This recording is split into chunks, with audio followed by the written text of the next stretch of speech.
예수님, 오늘 윤지충과 권상연의 순교를 하러 온 것이 아니라 하실 강사님을 소개하러 왔습니다. 이민석, 네건 안드레아 연구원이 오늘 네 번째 강의해 주실 건데요. 이민석 연구원은 서강대 사학과 박사 수료까지 하고요. 지금 연구소에서 되게 많은 활동을 하고 있어요. 근현대사 전공이라서 안중근 토마스에 대해서 예전에 여러 번 논문도 쓰고 발표도 하고 그랬고요.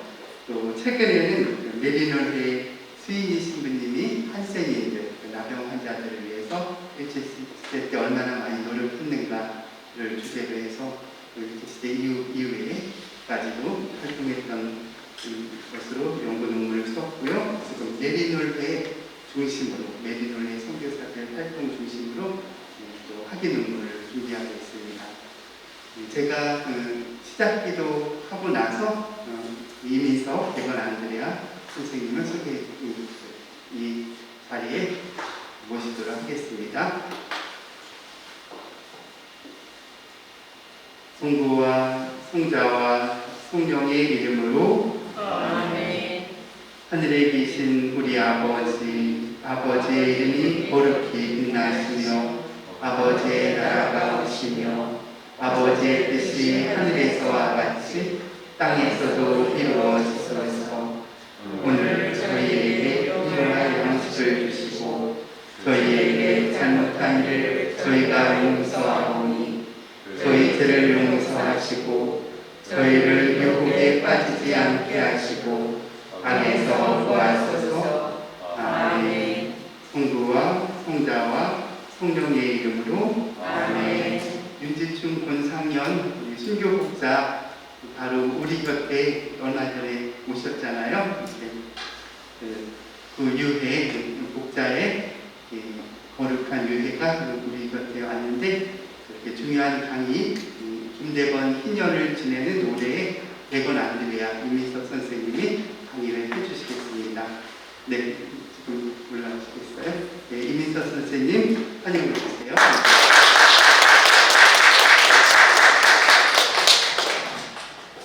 안녕하십니까. 소개받은 이민석 네건 안드레아라고 합니다. 네, 사실 2019년까지 선생님들이랑 공개대학 혹은 TV 강의원을 통해서 인사드렸었는데 안타깝게도 코로나로 인해서 1년 반여 만에 다시 인사를 드릴 수 있어서 감회가 새롭습니다. 예, 신부님께서 말씀하셨듯이 저랑 윤지충과 권상연의 순교에 대해서 같이 공부해보셨으면 합니다. 네, 본격적으로 시작하겠습니다. 네, 이 보이시는 윤지충, 권상연에 대해서 공부를 할 텐데요. 들어가기 앞서서 선생님들 매스컴을 통해서도 많이 알고 계시겠지만 전주교구에서 윤지충, 권상연, 윤지권의 유해를 2021년 3월 11일 날 발굴을 했다는 소식을 들으셨을 것 같습니다. 이 유해들은 그 이후에 이제 9월 16일 날 전북 완주 초남이 성지에 유해가 안치되었는데요. 그 전 사정을 좀 살펴보면서 강의로 본격적으로 들어가도록 하겠습니다. 네, 그 전주교구는 아까 말씀드린 대로 이제 3월달에 전북 완주 초남이 성지 버우배기 일대를 성지로 조성하기 위해서 무용고 묘지들을 이장 작업을 했습니다. 근데 이 이장 작업을 하는 도중에 그 발굴된 유해 중에 목뼈 등의 예리한 기구로 손상된 흔적들이 발견되는 걸 확인할 수 있었습니다. 그러면서 이제 참여를 당한 순교자일 가능성을 확인하고 이제 유해 중에 목뼈 손상된 흔적을 발견을 했습니다. 그렇기 때문에 이제 참여를 당한 순교자라고 판단을 하게 됐습니다. 이게 지금 보이시는 화면이 이제 바우베기 성지 이제 그 이장 작업 전의 모습이라고 할 수 있고요. 이후에 이제 이장을 해서 이제 초남이 성지 교리당에 이렇게 윤지충, 권상현, 윤지연의 유해를 이렇게 모시게 되는 상황입니다. 그래서 이제 무덤 발굴 작업의 모습인데요. 이런 식으로 이제 발굴을 진행했습니다. 진행을 아까 말씀드린 대로 이제 유해를 발견하고 이제 목뼈 근처에 이렇게 동그라미 안을 보시면 차등의 흔적들이 보이게 되면서 이거는 순교자일 거다라는 것을 이제 단언할 수 있게 되었고요. 그리고 또 한편으로는 이 윤시충 바오로의 백자사발 지석이 이 무덤에서 나오기도 했습니다. 한편으로 또한 권상현 야고보의 백자사발 지석도 함께 나왔기 때문에 이 유해들이 윤시충, 권상현의 유해라는 것을 확실히 알 수 있었습니다. 네. 그래서 제가 이제 강의를 준비하면서 이게 이제 밝혀지면서 뜻깊었습니다. 그래서 이렇게 들어가기에 앞서서 이렇게 한번 이 매스컴에서 다들 아시고 있겠지만 한 번 상기시키는 그런 말씀을 올렸습니다. 네. 그럼 머리말부터 이제 말씀드리겠습니다. 사실 윤시충 권상현의 이 순교를 말씀드리려고 할 때는 사실은 교회의 성립부터 말씀드리겠지만 그거 너무 앞서는 것 같고요. 가성직 제도의 시행부터 살펴보면은 이 역사적인 흐름으로 살필 수 있지 않을까 해서 이 가성직 제도의 시행에서부터 이제 강의를 시작하겠습니다. 네. 가성직 제도는 선생님들 다 아시겠지만 이승훈이 이제 조선에 교계 제도를 수립한다는 계획을 세우면서 이제 시작이 됐고요. 그리고 이승훈은 이제 세례를 받으러 북당에 갔을 때 이제 주교를 비롯한 여러 천주교 사제와 만나고 미사에 참여를 할 수 있었던 경험들이 있었습니다. 그리고 이제 세례와 견진 등 성사들의 거행을 목격했기 때문에 이 교계 제도를 마련할 수 있었습니다. 또 한편으로는 그런 국경에서의 그런 학습도 있었지만 유명하게 저희는 우리 한국 천주교의 성립에 있어서 없어서는 안 됐던 한문서학서를 소장하였기 때문에도 교계 제도를 마련할 수 있지 않았습니까? 네, 그래서 이 교계 제도를 마련을 하고 이승훈, 이병, 그리고 권일신, 이존창, 요한범 등 이 10여 명의 신부가 이제 임명이 되고 이들은 이제 함께 복음을 전하고 세례를 주고 고해를 듣고 견진을 베풀고 미사를 진행을 하고 있었습니다. 한데 이 헌천이라고 하는데 지금은 유한범이라고 이제 단언하기보다는 유한범일 가능성이 높아졌습니다. 그래서 이 유한범이 1789년에 교리서적 성교저료에서 가성직 제도의 문제점을 이제 발견하게 됐습니다.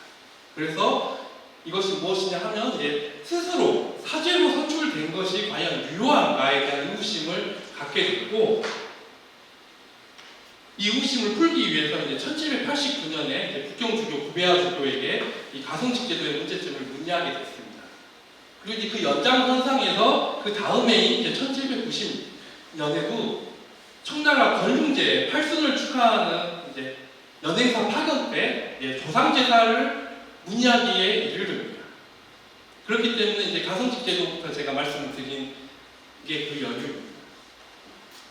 그래서 이제 가성직 제도에 대해서 그리고 조상 제사에 대해서 이제 구베아 주교에게 이제 물으니까 구베아 주교는 신부 파견을 통해서 가성직 제도를 하지 못하게 만들고 또 한편으로는 이제 조상 제사까지 금지 명령을 내리게 됩니다. 그래서 이 조상 제사의 운영이 조선 천주교에 알려진 시점은 대략 1790년 11월에서 1791년 1월 사이라고 예상됩니다. 그래서 이 윤유일이 1789년, 1790년 국정 파견에 이제 이렇게 화면과 같이 나가게 됐고 또 이 걸륭제는 이 화면에 있는 이분이 이제 걸륭제입니다. 이 걸륭제 팔순잔치를 축하하기 위해서 갔던 그 사절단에 윤유일이 들어가서 조상제사에 관련해서 그래서 이제 이 문의에 대해서 이제 구배아 주교는 어떻게 이야기를 했냐면 1790년 조선교회에서 본인에게 보낸 질의와 질문 중에 조상들 신주를 세우거나 또는 이미 세운 신주를 보존할 수 있는가에 대해서 이제 물었다. 그거에 대해서 이제 이 구배아 주교는 이러한 칙서들을 통해서 부정적으로 대답을 했습니다. 그러니까 이 베네딕토 14세 교황의 칙서 그리고 클레멘트 11세 교황의 칙서를 통해서 이 조상제사는 할 수 없다라는 금령을 내렸는데요. 사실 이 대답은 조선의 많은 양반들이 배교하는 계기가 되었다고 구배아 주교가 서한에 남기고 있습니다. 그들은 조상들의 신주와 또 그 밖의 미신적 행위에 관한 성청에서 서원한 질의에 대해서 본인이 사목서안에서 명확히 밝혔음에도 그들의 나라의 습관이나 그릇된 풍습을 끊어버리기보다는 오히려 이미 그 참됨을 깨달은 종교를 버리려고 했다라고 안타까운 마음을 서한에 남기고 있습니다. 네, 윤유일 바오로그 서한의 담당이었던 구배아 주교님입니다. 이런 사목서안에 의해서 사실 천주교 신자들은 이제 충격의 일사였고 또 양반 천주교 신자들의 이탈이 가속화되었습니다. 그리고 지금의 이 주제인 조선 제사 문제가 진사 사건으로 비화가 되고 윤지충 권상현은 순교에 이르게 된 것입니다. 그러면은 이제 본격적으로 윤지충은 왜 유학자인 윤지충은 어떻게 순교하기에 이르렀을까에 대해서 이제 공부를 본격적으로 해보겠습니다. 말씀드린 대로 이제 윤지충은 유명한 유학자 가문입니다. 그렇기 때문에 이 유학자가 천주교를 받아들이면서 이전의 유교 세계관과는 판이한 가치 체계에 편입이 된 것입니다. 그래서 윤지충은 모친 상황을 당하자 이 유학자 그리고 양반 사대부가 마땅히 지켜야 할 당시 가장 중요했던 규범인 주자가례를 통해 상례를 치르지 않았고 또 어머니의 신주를 새로 만들지도 않았습니다. 그리고 한편으로는 집안 사당에 모셨던 신주들을 소각하기에 이릅니다.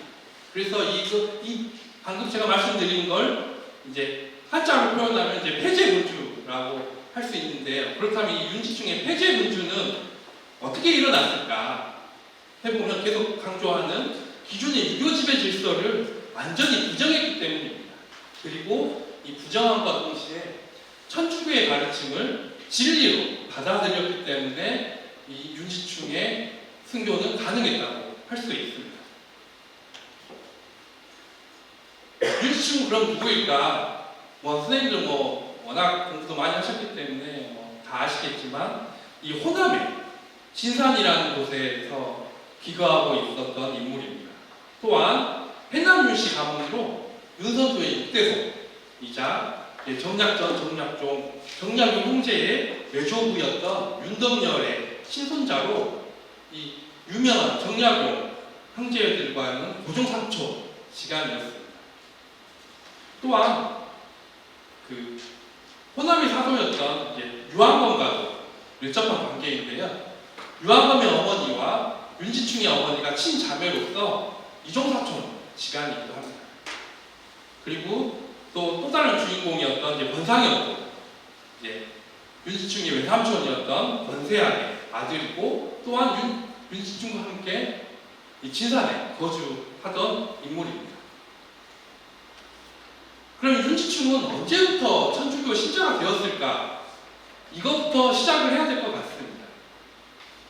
그 전라도 관찰사였던 정민 씨가 올린 장계에 그 윤지충이 진술했던 공수를 따르면 개묘년 1783년 봄에 진사시에 합격하고 갑진년 겨울에 서울에 머무르는 동안 중인 김보무의 집에 가서 천주시 7극을 보고는 빌려서 고향집으로 돌아와 베껴두고 김보무의 책들을 다 돌려보냈다라는 진술을 하고 있습니다. 그리고 1년 뒤에 서학에 대한 비방이 많아서 그 책들을 태우거나 물에 씻어버렸다. 근데 사실은 이 먹으로 했기 때문에 옛날에는 찢어버리거나 이런 것보다는 이 강물에 씻어버리면 이 먹물이 다 나갔기 때문에 이렇게 물에 씻어버렸다라고 할 수 있었습니다. 아무튼 이렇기 때문에 그 후에 혼자서 연구하고 학습을 하였기 때문에 나는 스승으로부터 가르침을 받거나 하지 않았다라고 강조하고 있었습니다. 이거는 무엇이냐 하면 윤치충은 이제 김보음의 집에서 한문수학서들을 들여보았고 스스로 연구한 결과 조상제사가 천주교에서 금지하는 것임을 깨닫고 조상제사를 거부했다는 진술을 한 것입니다. 그러면 윤치충이 보았다는 책들을 한번 살펴보겠습니다. 네, 윤치충이 김보무 집에서 봤다는 사학서들인데요. 하나는 뭐 선생님도 잘 아시는 게 천주시리 그리고 칠극입니다. 이 두 서적을 보고 윤치충은 천주교에 입교했다고 하는데 그게 사실일까요? 살펴보겠습니다. 천주시리와 칠극은 사실은 윤치충이 이것을 통해서 조상제사를 알았다고 하지만 신주와 제사를 금지해야 한다는 내용은 전무합니다. 이 천주시리와 칠극은. 그 이유는 당시 중국에서 한문으로 졌을 때 혹은 한문으로 번역된 천주교 서적들에는 대부분 당시 예수회 신부님들이 작성을 했기 때문에 예수회가 표방했던 보유론의 입장을 갖고 있던 서적들입니다. 보유론은 선생님도 잘 아시겠지만 이 유교를 보완하기 위해서 들어왔다는 그런 입장입니다. 그렇기 때문에 이 칠극과 천주 시리에는 제사 문제에 대해서 금지하는 내용이 없었습니다.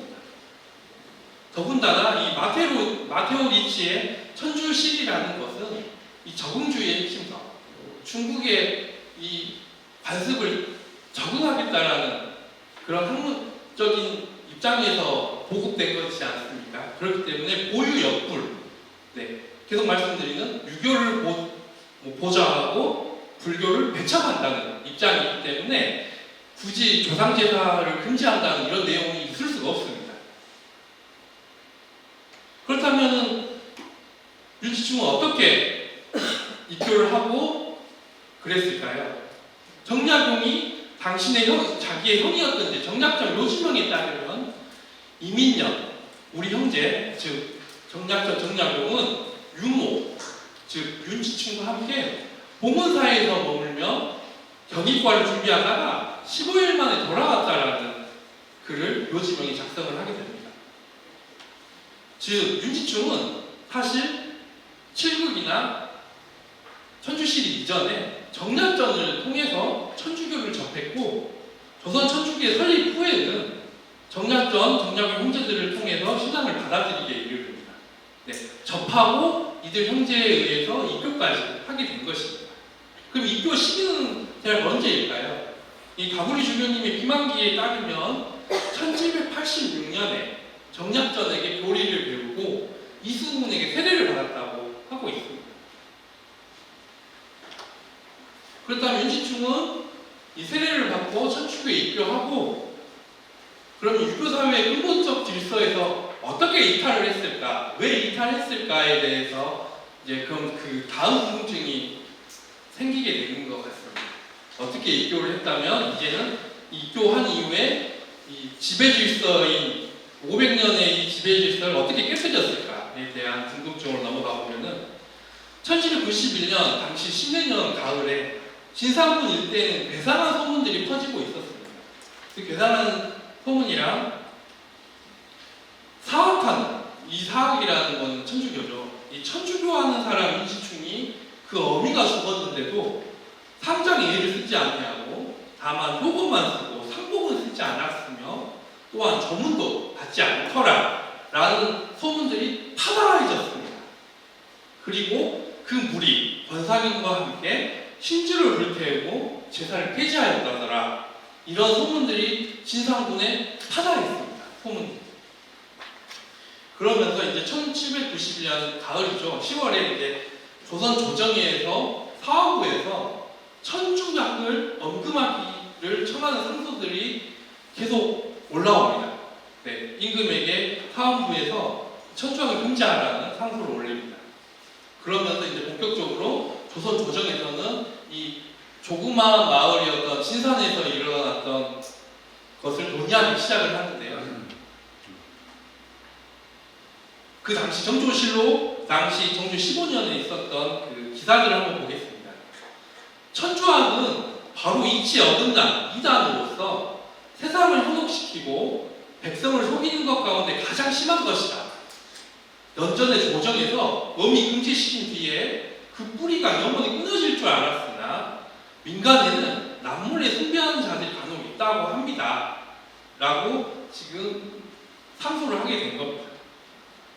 이것도 이미 해결한 일인데 요즘은 듣건데 호남 진산군의 명색이 선비라는 자 몇 사람이 그 학문을 전문적으로 공부하며 심지어는 윤리를 손상시키고 의리에 어긋나는 일을 하는 것이 한두 가지가 아니라고 이렇게 상소를 올리게 됩니다. 그리고 또 그해 똑같은 상소인데요. 읍의 수령이 엄하게 잡아가두고 통문이 태하기까지 이르러 온 세상에 떠들썩한다. 경애를 막론하고, 경애라고는 서울과 그 밖에 지방이죠. 막론하고 그들의 유혹에 걸려 점점 더 많은 사람들이 빠져들어 가게 되면 장차 금수의 지경으로 정신없이 들어가고 말 것이니 엄격히 타파하여 뿌리를 뽑고 근원을 막지 않을 수 없습니다. 라고 상소를 올리게 된 것입니다. 그래서 이제 청컨대 신산에 가둔 이 죄수, 윤지충 권상이었죠. 이 죄수는 도신으로 하여금 특별히 엄하게 조사하여 그에 해당한 율법을 적용하고 하게 하시고 한성으로 하여금 오부를 엄격하게 신칙하여 하게 하여 만약 발견된 자가 있으면 그 책은 불태우고 이 한문서학서를 불태우고 그 사람은 죄지음으로써 민심을 바로잡고 혼란의 근원을 막는 근본으로 삼으소서라고 하고 있습니다. 여기서 이 오부라는 것은 오가 작곡법이죠. 네, 5가구를 묶어서 서로 감시하게 하는 그것입니다. 이와 같이 이 사원부에서의 상소로 인해서 천주교는 그 상소문을 방금 같이 읽어보셨지만 천주교를 이단으로 인식하게 됐습니다. 또한 천주교의 확산을 경계하는 위기의식 또한 커져갔고, 그리고 또 아까 오가작도법을 만들어라고 하지 않았습니까? 이 오가작도법은 곧 천주교로 인한 혼란과 민심의 동요를 우려했다는 그런 반증입니다. 그래서 이 진산 사건은 이 호남에서의 일이지만 중앙에서 다뤄야 하는 사건으로 확산된 것입니다. 이렇게 확산이 되자 이제 그 당시 진산 군수였던 신사원이라는 자가 윤지충의 집으로 찾아가서 사당에 위패를 넣어두는 주dom을 열어보고 신주가 없는 것을 확인하게 되었습니다. 그리고 신사원은 이 파다하게 소문이 나던 윤지충과 권상현이 신주를 불태웠다는 소문이 근거가 없진 않구나 라고 생각을 하고 체포령을 내리게 됩니다. 사실은 당시 그 신사원의 기록을 살펴보면 당연한 이야기지만 천주교를 배척하는 입장이기도 했고, 또 한편으로는 당시 진산에서 그 마을 공동체 안에서 윤지충을 적대시하던 인물이었기 때문에 어떻게 보면은 건수를 잡았다고 할 수 있을 것 같습니다. 이렇듯 신사원의 체포령 이전에 사실은 윤지충과 권상현은 이 파다한 소문이 나자 피신을 선택을 하게 됩니다. 그래서 각자 이제 숨어 지내고 있었는데 그 윤지충 권상현의 삼촌이 이들을 대신해서 이제 신사군 관아에 붙잡혀 있다는 소식을 듣자 어쩔 수 없이 이제 윤지충 권상현은 이제 91년 10월 26일 저녁에 이 신사군 관아에 출두를 하게 됩니다. 자수를 하게 된 것이죠. 그리고 이제 별다른 조사를 해도 딱히 조사할 수가 없는 것을 통해 29일 밤에 그럼 더 큰, 한마디로 지금으로 따지면 이제 도로 이제 이관이 된 거죠. 전라도 관찰사인 이제 정민씨의 감형으로 이송이 된 것입니다. 그리고 나서 이제 10월 30일 날 이 전라도 관찰사인 정민 씨의 신문을 봤는데 어떠한 신문을 봤냐 하면은 이제 인적사. 도대체 이 시골에 있는 이 양반은 누구인가라고 이제 봐야 될 거 아닙니까? 그래서 이 인적사 그리고 천주교를 배우게 된 계기는 무엇이고 이 천주교를 배웠던 서적들 그리고 그 무리들은 누구인가도 살펴봐야 되지 않겠습니까? 그렇기 때문에 책을 돌려본 인물들은 누구인가? 그리고 이제 가장 중요한 거지만 왜 신주를 불태우고 제사를 지내지 않았느냐 이런 거에 대한 신문을 받고 또 이제 12월 8일 날 윤시충권 권사는 이제 참수형으로 순교를 하게 됩니다. 이 보시는 화면이 이제 윤지충 권사님이 순교했던 장소인 풍남로입니다. 당시 이제 형 집행자는 임금이 승인한 결안을 윤지충에 읽으라고 하고 그가 결안을 읽자 머리를 나무통막에 누이고 망나니가 그 머리를 잘랐다고 합니다. 이 머리를 잘랐다는 흔적이 제가 그 시작하기 앞서서 보여드렸던 그 유골에서도 보이는 그 장면이라고 할 수 있을 것 같습니다. 네, 권상현 역시 이제 마찬가지로 순교하기에 이르는데요. 그럼 이제 권상현이 말하는 어떻게 보면은 해명 아니면 진실 규명을 위해서 어떻게 이야기를 하고 있는지 왜 내가 이렇게 천주교에 입교를 하고 순교할 수밖에 없었는지에 대한 이야기를 하는데 그 부분을 한번 살펴보겠습니다.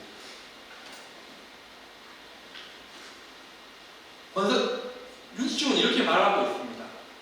천주를 큰 부모로 여기는 이상 천주의 명을 따르지 않는 것은 결코 공경하고 높인 뜻이 못됩니다.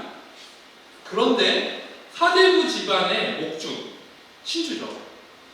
목주는 천주교에서 금하는 것이니 차라리 사대부에게 죄를 지은점 천주에게 죄를 얻고 싶지는 않았습니다. 라고 하고 있습니다. 그래서 결국 집안에 땅을 파고 신주를 파묻었다 라고 고백을 하고 있고요. 그리고 죽은 사람 앞에 술잔을 올리고 음식을 올리는 것도 천주교에서 금지한다. 그리고 게다가 서민들이 신주를 세우지 않는 것은 나라에서 엄히 금지하는 일이 없고 이 말은 서민들이라고 하는 것은 양반 이하의 계층입니다. 사실 양반 이하의 계층에서는 사실 신주를 세우지 않는 건 당연하겠죠. 양반들만의 어떻게 보면 특권일 수도 있는 건데 또한 자기처럼 윤시충 자기처럼 이 공궁왕 어렵게 사는 이 선비가 재앙을 차리지 못하는 것도 엄하게 막는 내법은 없었다라고 하고 있습니다. 사실 조선 후기 이후에는 이 잔반들이 많이 생기지 않습니까? 양반이지만 먹고 살 수가 없는 잔반들은 이 윤시충이 고백했듯이 재앙을 올릴 수가 없었습니다. 그런데 그것이 내법으로 막진 않았다. 이것을 자기가 이야기하는 것이죠. 그래서 신주도 세우지 않고 재앙도 차리지 않았던 것인데 이는 단지 천주의 가르침을 위한 것뿐만이 아니라 나라의 근법을 범한 것도 아니다 라고 강조를 하고 있습니다. 이것이 정조실록에서 그대로 남아있는 어떻게 보면은 윤시충의 목소리가 담겨있는 것입니다. 즉 진사사건은 이 윤시충 권상현의 이 진사사건은 유교사회의 조선의 큰 충격으로 다가왔습니다. 이렇게 변명을 계속 했지만 유교사회에서 상례와 제례, 특히 양반에게 있어서 상례와 제례는 표를 표하는 가장 중요한 의례이기 때문에 큰 충격일 수밖에 없었습니다. 그럼 윤시충 권상현은 조상의 신주를 불태운 행위를 어떤 논리로 설명을 하였을까 살펴보겠습니다. 윤시충은 먼저 이렇게 이야기를 하고 있습니다. 신주를 세우고 재앙을 올리는 것을 천주교에서 금지한다. 아까 조선왕조 실록에서 보셨지 않습니까? 천주교에서 금지하기 때문에 나는 하지 않는다라고 하고 있고요.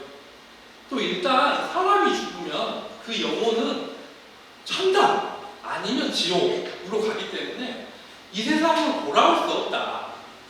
돌아올 수 없는 사람들을 위해서 신주를 만들 이유가 없다라고 논리를 펴고 있습니다. 세 번째로는 신주는 죽은 사람의 영혼이 은닉할 수 있는 장소가 되지 않는다. 신주에 그대로 담아있을 수가 없다라고 강조를 하고, 또 재앙을 베풀고 술과 음식을 바치더라도 죽은 사람의 영혼은 그것을 먹을 수가 없다. 이게 굳이 먹을 수 없는 이러한 행위를 왜 하느냐라고 논리를 펴고 있습니다. 그리고 다섯 번째는, 그럼 참된 효도는 무엇이냐?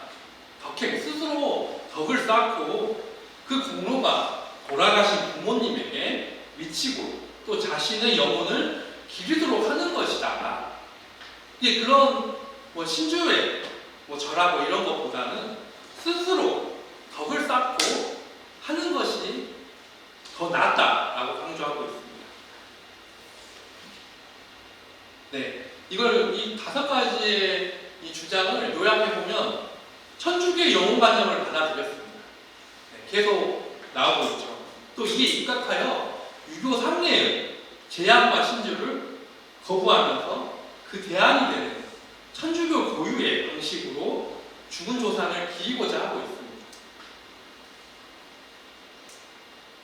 그럼 어떻게 해야 될까라고 유지중은 대안을 제시하는데, 이 대안이 뭐냐면 아무런 참다운 향기도 없는 음식을 사용하는 것을 그만두고, 아까 다섯 번째 있지 않습니까?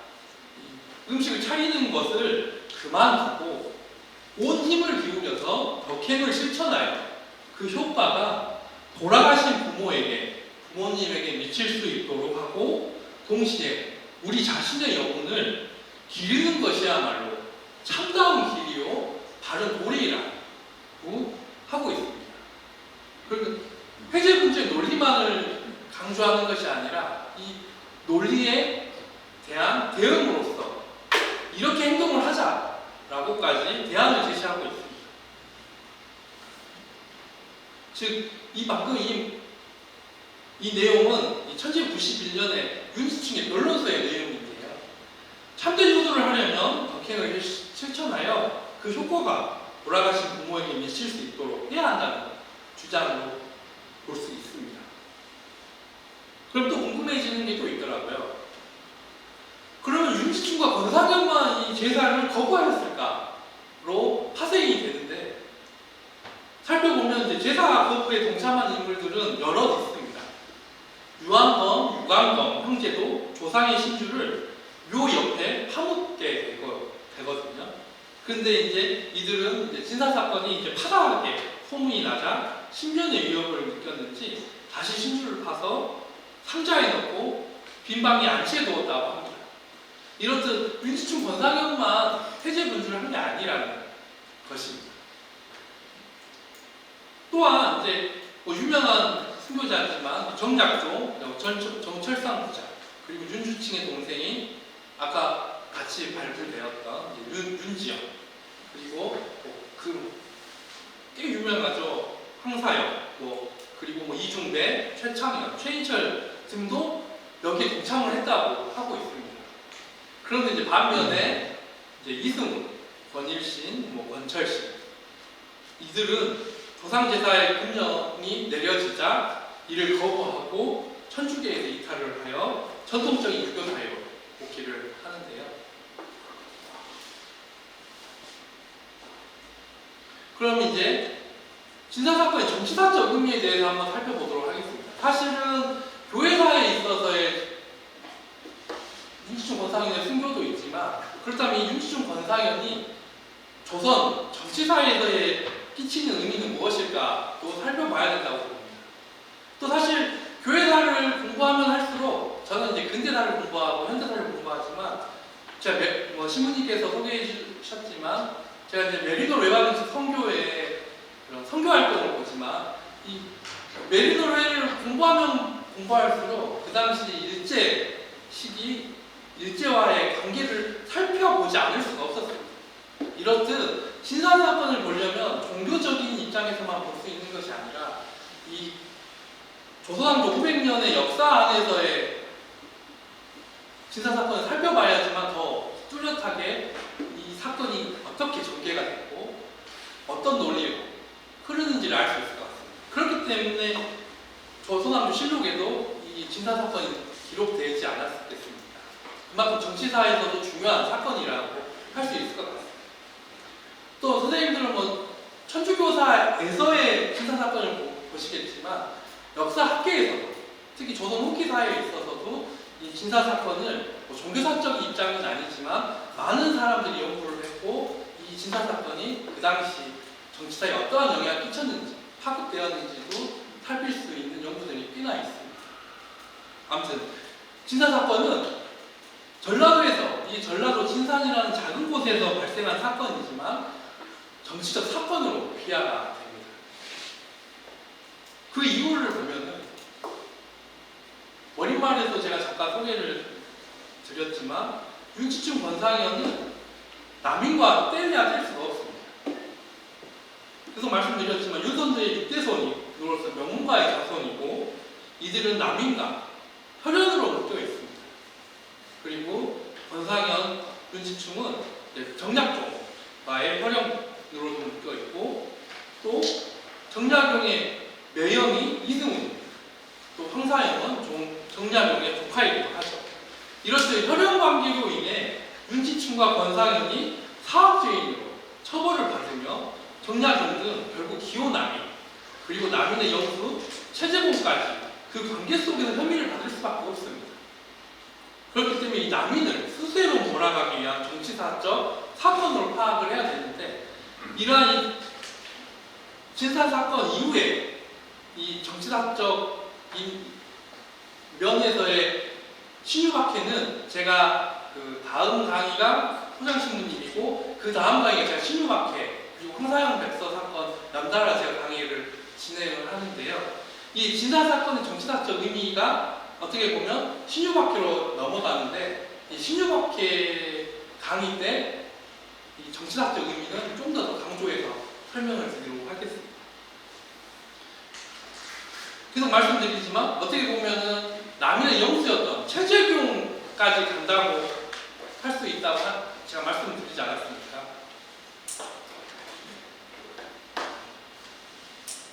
그러면 또 한편으로는 가장 저희가 중요하다고 생각하고 또 살펴봐야 되는 것은 이제 진사사건의 교회사적 의미는 무엇인가를 또 살펴보아야 될 것 같습니다. 사실 동아시아 천주교회에서 조상제사 금지령은 1634년부터 1742년까지 100년에 걸쳐서 진행된 이 중국 의례 논쟁에서 비롯되고 있습니다. 그 당시 도미니코 선교사였던 모랄레스가 저희가 아까 7급 천주시리를 통해서 고유로적 입장이었던 예수회라고 제가 한번 설명해 드리지 않았습니까? 근데 이 도미니코 선교사들은 예수회의 간용적이고 적응주의적인 선교 방침에 반대를 하고 있었습니다. 그렇기 때문에 이 중국인들이 보유한 의례 문화에 대한 부정적인 질의서를 교황청에 제출하면서 이 의례 논쟁이 시작을 하게 되거든요. 그래서 이 중국 사회에서의 일어난 의례 논쟁이 어떻게 보면 그 이웃 나라인 조선에 파급이 되고 이 파급된 게 진사사건으로 이어졌다라고 보시면 됩니다. 그렇기 때문에 여담이지만 한국 천주교회사를 공부하고 계시지만 그것과 함께 중국 천주교회사도 꼭 같이 공부를 하셔야지만 어떻게 보면은 한국 천주교회사가 어떤 맥락에서 어떤 흐름 속에서 진행이 되는지 잘 아실 수 있을 것 같습니다. 거듭 강조하지만 이 진사사건도 어떻게 보면 중국 의례 논쟁에서 파급이 되고 진행이 되었던 사건이라고 할 수 있을 것 같습니다. 그래서 이 예수회와 도미니코가 이 갈등의 논쟁의 주요 쟁점들은 대략 세 가지. 즉, 그리스도교의 유일신에 대한 중국식 호칭으로서 우리가 이야기하는 천주 외에 유교에서 말하는 상제나 천을 사용할 수 있느냐에 대해서 도미니코회에서 부정적으로 보고 있습니다. 두 번째는 중국인들의 전통적인 조상 제사를 허용할 수 있느냐에 대해서 부정적으로 보고 있습니다. 그리고 공자 숭변 의례를 허용할 수 있느냐에 대한 이 세 가지가 이 두 선교의 갈등이라고 할 수 있을 것 같습니다. 그래서 예수의 선교사들은 조상 제사는 사망한 부모에게 드리는 효도의 상식적인 표현이라고 보고 허용해야 된다 했기 때문에 그렇게 천주식, 칠급 이것을 통해서 고유론적인 입장을 계속 취하고 있었던 선교 전략을 취하고 있었고요.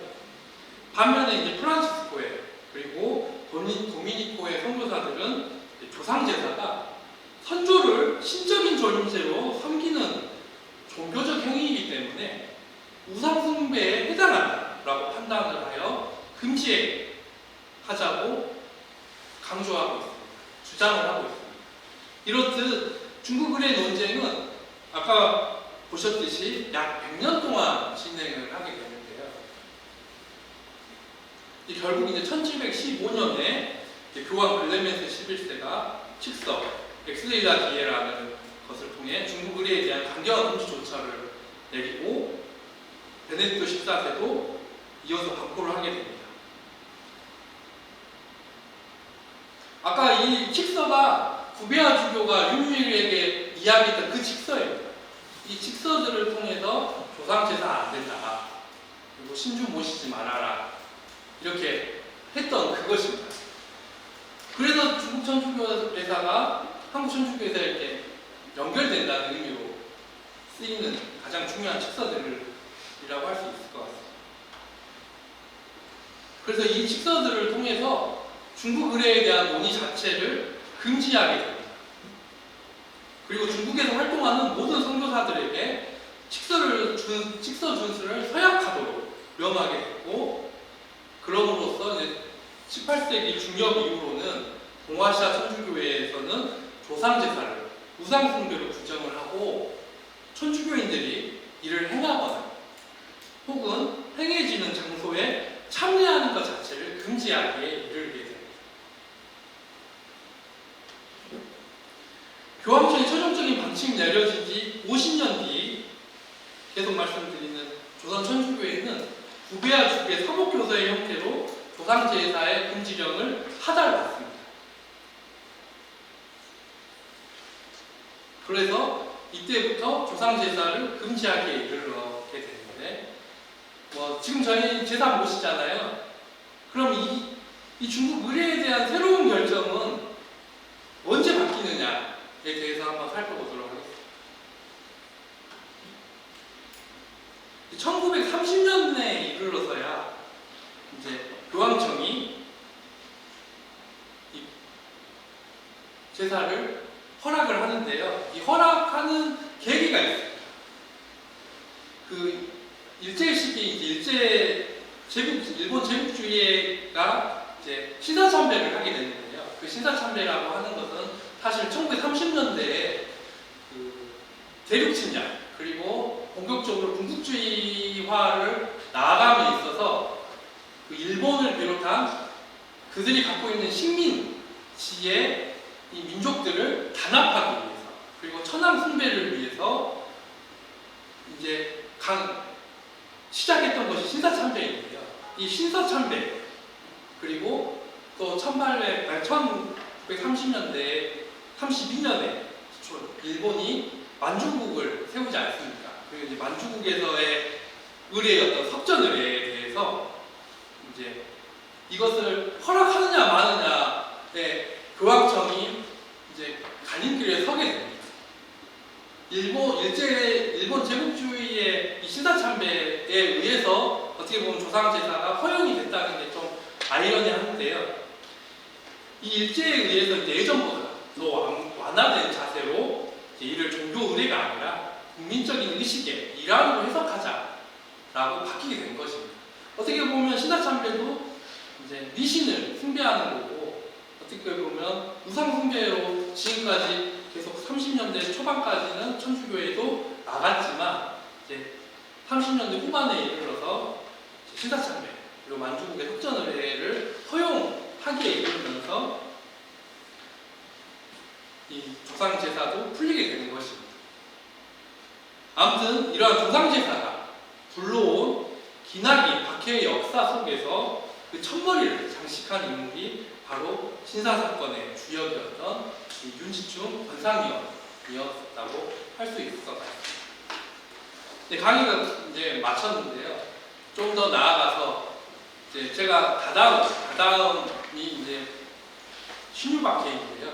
신유박해 그리고 홍사연 백서일 때 연장선상에서 조금 더 나아가서 교회사에 대해서 공부를 더 해보도록 하겠습니다. 네. 지금까지 강의를 들어주셔서 감사의 말씀을 올리고요. 그 마침 기도로 저의 강의를 마치도록 하겠습니다. 성부와 성자와 성령의 이름으로 영광이 성부와 성자와 성령께 성부와 같이 이와 항상 영원히 아멘. 성부와 성자와 성령의 이름으로 아멘.